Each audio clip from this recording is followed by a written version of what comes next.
მივდივართ მე და ჩემი კომპიუტერი მეგობარი უნივერსიტეტის პირველ ლექციაზე და ოდნავ ცოტა ნერვი ვლობ, მაგრამ თან ძალიან აჟიტირებული ვარ და ძალიან excited ვარ, რომ დავიწყოთ ძლივს გაკვეთილები, იმიტომ რომ რაც შემოვედით 2 კვირა რაღაც ტრენინგები და აქტიურობა აქვს და ეხლა ძლივს ფიზიკის, არა, მათემატიკის გაკვეთილზე მივდივარ.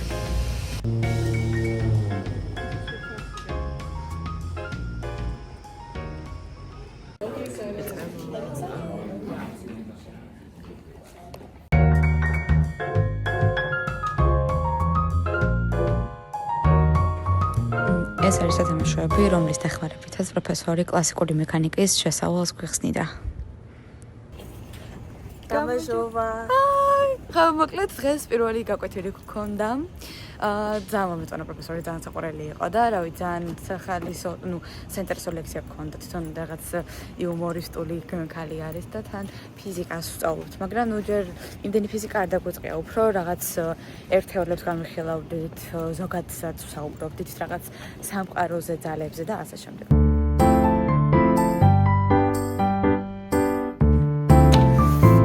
ბიბლიოთეკაში და შეთავაზება გავაგზავნე ფიზიკის მისასაღებად, რომ დამატებითი მასალად გამოვიყენო ხოლმე და ვისწავლო და რაღაც სავარჯიშოები გავაკეთო.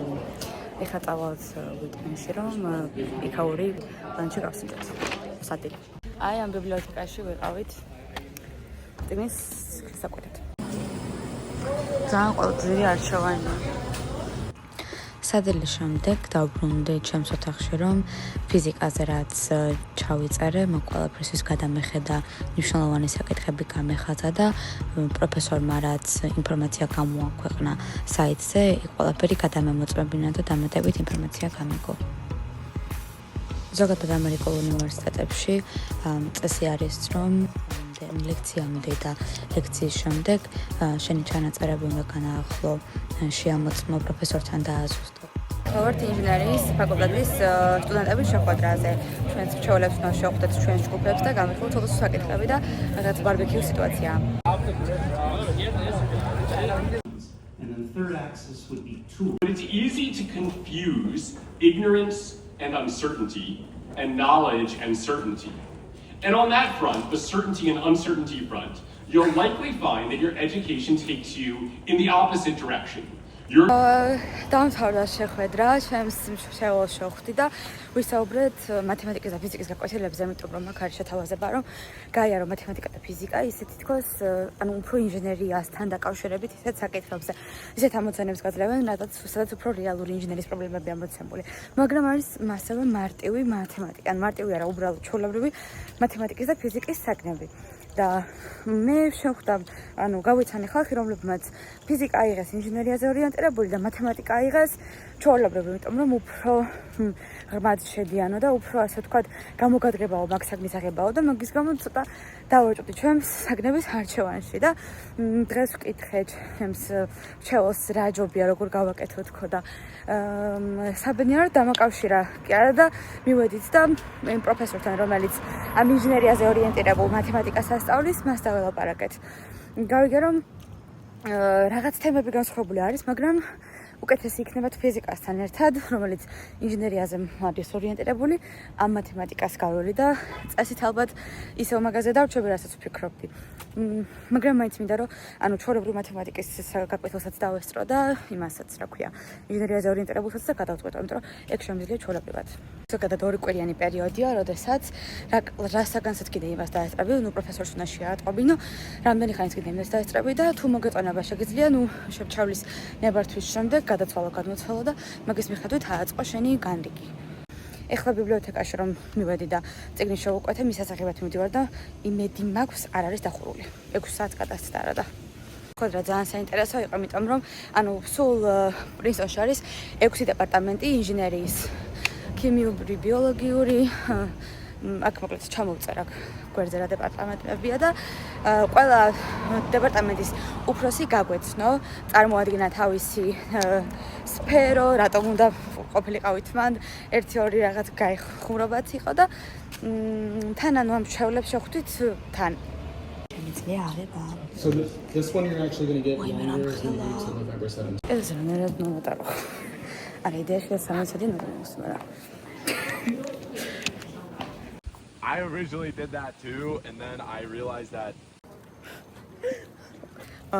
პირველად მივდივარ ჯიმში, უნდა გამოვცადოთ აქაურობა. 10 საათია რაღაცეების გეგმების სილაბუსების გადახედვას მორჩი და უნდა გამოვცადოთ ჩემი თავი. ალბათ 9 საათი გავჩერდები, ჯერ ნელა უნდა დავიწყოს, სირბილი მინდა და მე ნელა მოვუმატებ. ძალიან კარგი დღე იყო, ძალიან პროდუქტიულად ვგრძნობ თავს. ყველა გეგმა რაც გასაკეთებელი მქონდა და რასაგნებიც აწვეს მასწავლებლებმა, ყველაფერის განრიგს გადავხედე, გავარჩიე, წიგნებით შევყვეთე და საკმაოდ ყვაყვილი ვარ. ყველაც ადრე მიწევს, თქმა 9 საათზე მაქვს გაკვეთილი და მოკლედ დრიერად ვარ. სხვათა შორის თითქოს ნელ-ნელა უკვე ჯდება ჩემს ტვინში ის აზრი, რომ პრინსტონში ვსწავლობ და ცოტა უცნაურია. მაგრამ თან ძალიან ბედნიერი ვარ, იმიტომ რომ ძალიან ბევრი შესაძლებლობაა, რასაც ვუყურებ პროფესორების სულ განვითარებისკენ, სწავლისკენ, დახმარებისკენ, კოლაბორაციისკენ მოგვიწოდებენ, რომ დავალებას რომ გავაკეთებთ, მეგობართან ერთად გავაკეთოთ და შევქმნით გუნდი, ჯგუფი სასწავლო სცენიკრობს, სასწავლო გუნდები, სადაც ერთად ვიმუშაობთ. მაგრამ თან გეუბნებიან, რომ უნდა დაწეროთ იმ ადამიანების სახელით და გვარით, თქვენ დავალებაში მივცდოთ, რომ მოთან ერთადაც იმუშავეთ. ყველა არ გთხოვს, მაგრამ ძალიან ბევრი გთხოვს. კოლაბორაციის დროსაც რაღაც საზღვრებს გიწესებენ, ანუ რა ითვლება კოლაბორაციად, რა ითვლება გადაწერად, რა ითვლება დათვურ სამსახურად და ამ ყველაფერს ხსნიან პირველ გაკვეთილის შემდეგაც. მაგრამ თან ძალიან უნდათ რომ ჯგუფურად ვიმუშაოთ და ეს უნარიც განვივითაროთ, იმიტომ რომ ძალიან აფასებენ ამ ყველაფერს. ჩვენს მომავალზე ფიქრობენ, რომ მომავალში რომ პროფესიულად მუშაობას და სამსახურს დავიწყებთ, იქ მოგვიწევს სხვებთან ერთად კოლაბორაცია და ამაზეც ამახვილებენ ყურადღებას. ასევე ანვარი office hour-ი საათები როდესაც შეგვიძლია პროფესორთან დამხმარესთან მიხვიდე და გაარკვიო ის საგნები, რაც გაინტერესებს. სოციისთვის რო office hour-ებზე მოვიდეთ, პროფესორები ესეებს ნიქებს დებენ ხოლმე რა და შევიღებთ უბრალოდ. ძალიან გემრიელებია.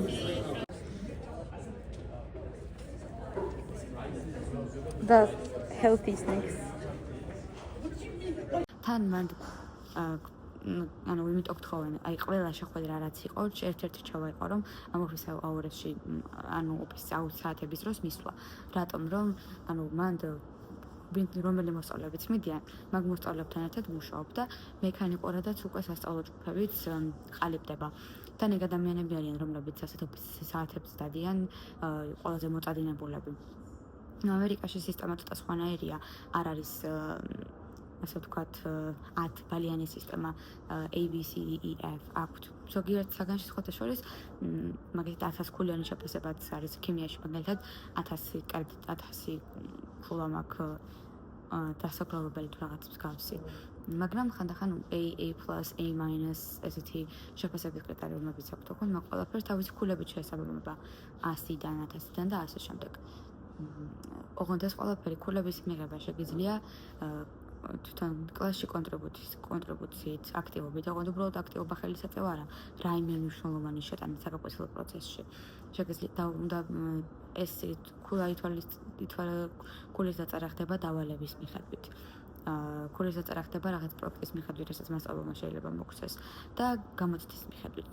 მე კიდე რაღაც წრომანებიც არის ხოლმე რაღაც განსაკუთრებულ გაკვეთილებში, მაგრამ ძირითადად ეს არის.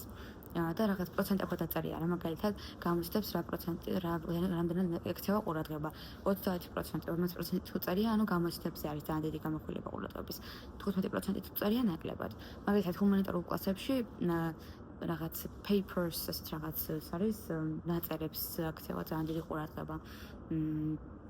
და ასე შემდეგ და ასე შემდეგ. ნუ სავარჯიშოების ამოხსნას და ესეთი კრიტერიუმები აქვთ. ზოგადად ეს პრინსტონის ერთ-ერთი ყველაზე დიდი საორიენტაციო ივენთები აქვს, სხვადასხვა ღონისძიებები. და ანუ ეს რო გავიკითხე და ბავშვებთან და სტუდენტებთან საუბარში გავარკვიე, არის იმიტომ რომ შეეჩვიო განემოს და მართლაც დღეს დავინახე რამდენად მნიშვნელოვანია ეს. კლასში ვიღაცას ყველა მარიანანში ვიცნობდი. სასიძულოში დავჯექი, ნაცნობი შემხვდა. ქუჩაში გავიარე, ერთ მეგობარი დავინახე და ერთად დავბრუნდით კოლეჯში. ეს ამ ორმა კვირამ ძალიან დიდი გავლენა მოქმედა, იმიტომ რომ მარტო თითქმის არასდროს არ ვარ თუ მე თვითონ არ მინდა რომ მარტო ვიყო. ვიღაცა ნაცნობ ყველავერენ ხვდება. მე თან მით უმეტეს საერთაშორისო ორიენტაციას გავიარე, ჩვეულებრივ ორიენტაციას გავიარე, რაღაც ბანაკის ავით სიტუაციაც ჰქონდა და მან სხვადასხვა ჯგუფებიდან აი 50-60 კაცი ყავს უკვე აგროვებული.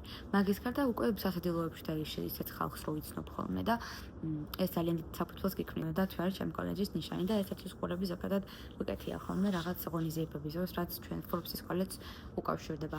ხოდაშორის გუშინ ჩატარდა Clash of Colleges და ჩვენ გავიმარჯვეთ 4 წლის შემდეგ პირველად. რაც ძალიან გავგახართ და ძალიან აღვნიშნეთ. დღეისათვის სულ ეს იყო. მომავალ შეხვედრამდე.